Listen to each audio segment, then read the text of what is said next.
Mga sangkay, ito po yung sinasabi ko sa inyo na naninilikado nga po, mga sangkay, itong si Tito Soto. Sinasabi ko to, nakaraang vlog pa, mga sangkay, no? At ngayon, mayroon na po mismo nagsalita na posibleng may magbabalak na patalsikin ang Senate President ngayon.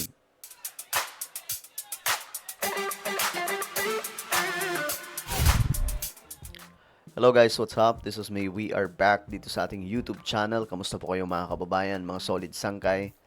Pag-uusapan po natin ngayon mga sangkay itong sitwasyon no ng politika sa ating bansa, especially itong impeachment complaint na nangangamoy trial na nga po. Okay? At ngayon nga po may balita mga sangkay na posible daw pong patalsikin si Tito Soto bago pa po dumating ang impeachment complaint laban kay VP Sara. At ito naman ay sinabi na natin na nakaraang vlog. Bago pa may magkomento na politiko mga sangkay, no? Yun kasi ang pinaka last chance nila para po kumbaga hindi mabuking ang kung anumang mga sekreto na mayroon ng ating vice presidente at ang kanilang pamilya. Kasi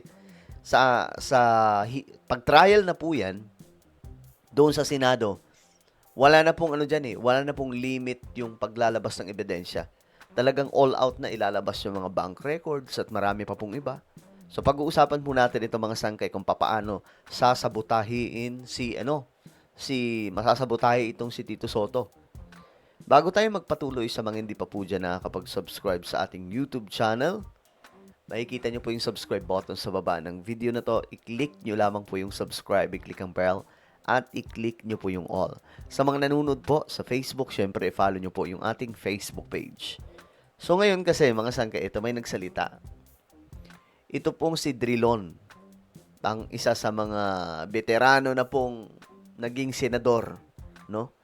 Desisyon ni SP Soto sa pagsisimula ng trial maaaring mabaliktad ng mayorya ng Senado.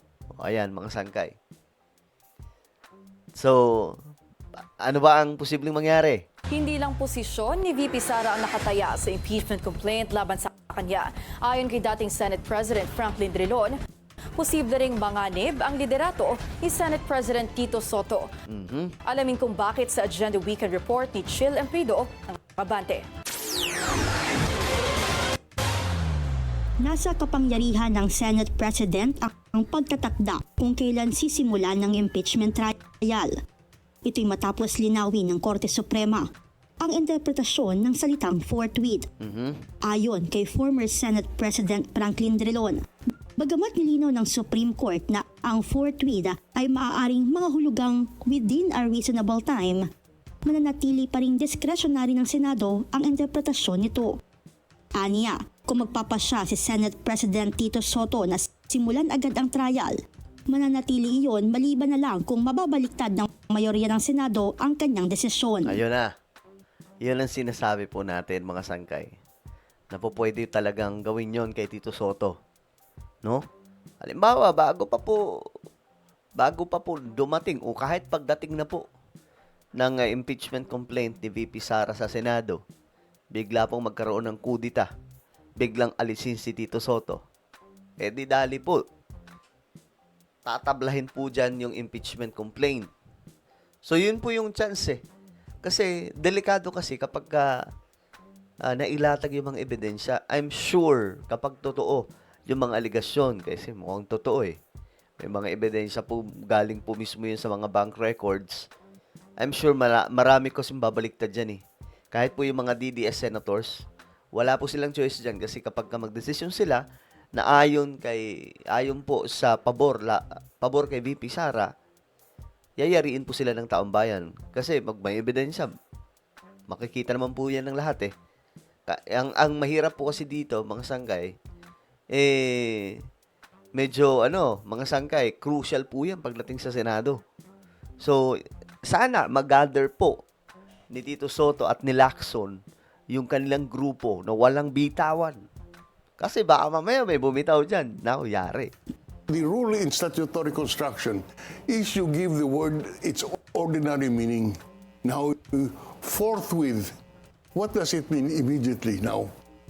But the Supreme Court said no, it's not necessarily so.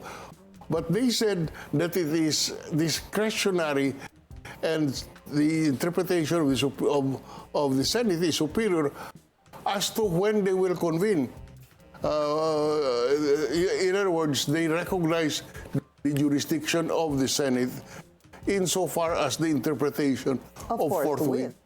Nagbabala rin si Drilon na sakaling may senador na kumwestiyon sa ruling ni Senate President Tito Soto at makakuha ito ng suporta ng mayorya sa plenaryo, maaaring malagay sa alanganin ang kanyang posisyon. Yun na ang sinasabi po natin.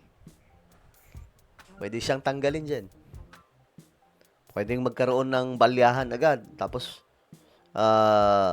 palitan. Biglang bago yung manunumpa. Pero, ito lang yung warning po natin. Kasi kapag nangyari yan, tandaan po natin nung panahon ni ERAP. Nung panahon ni ERAP, mga sangkay, yun po yung naging dahilan kung bakit napatalsik siya.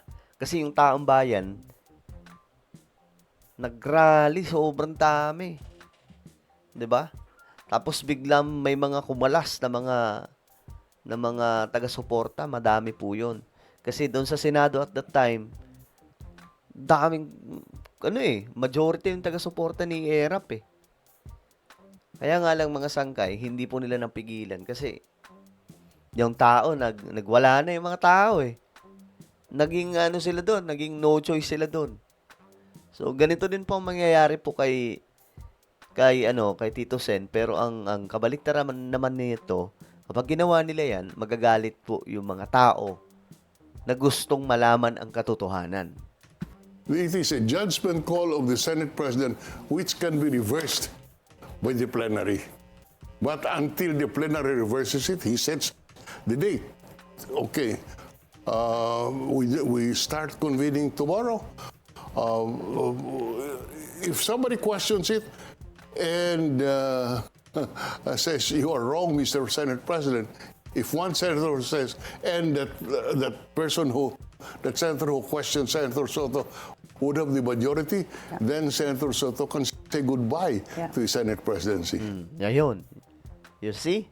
Tama po tayo, di ba, mga sangkay? Yun din po yung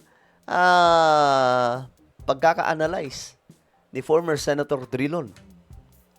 Samantala, binigyang din ni Drilon na ang pinakamahirap na bahagi ng impeachment case laban kay Vice President Sara Duterte ay ang pagkuha ng sapat na boto para mahatulan siya sa Senado.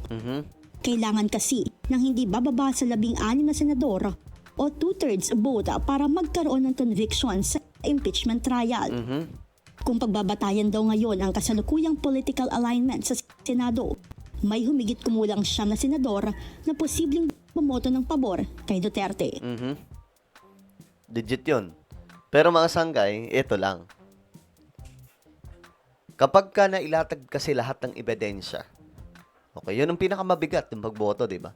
Kapag nailatag po yung mga ebidensya, nakita ng mga Pilipino na talagang legit, meron po talaga mga ebidensya laban kay VP Sara,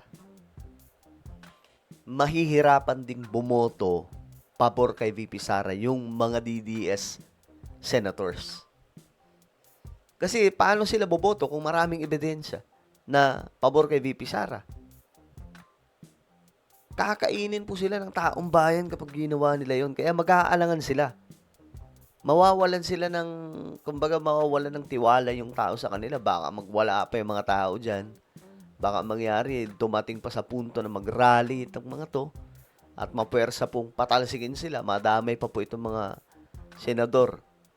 So, ganun po ang mangyayari dyan mga sangkay. Kaya, kailangan, hanggat maaari, hindi na nila paaabutin yan doon ng mga DDS. Hanggat maaari, no, hindi na nila paaabutin sa magdidesisyon o maglalatag ng mga ebidensya.